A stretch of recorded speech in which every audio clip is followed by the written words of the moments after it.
Dumarami ang bilang ng mga Pilipinong kumakain ng mais bilang kapalit ng bigas o kanin.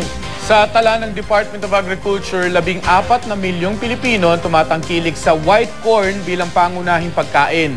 Karamihan sa kanila mga taga-Visayas at Mindanao. Dahil daw ito sa availability o mas madaling hanapin ang mais kumpara sa bigas. Mula 2001 hanggang 2012, tumaas daw ang ani ng mais ng halos 5%. Hinihikayat pa ng DA ang publiko na mas tangkilikin ang mais. Sagana raw kasi ito sa fiber na nakabubuti sa katawan.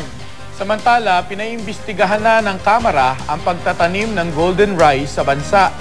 Ayon kay Nueva Ecija 1st District Representative Estrelita Swansing, kailangang mapag-aralan kung ligtas bang kainin ang natural o yung naturang genetically modified rice.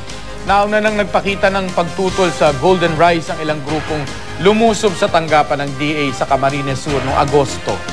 Ayon sa DA, hindi pa ibinebenta ang golden rice sa bansa dahil patuloy ang pag-aaral tungkol dito. Sinasabing solusyon ng golden rice sa malnutrisyon sa bansa dahil siksik daw ito sa bitamina.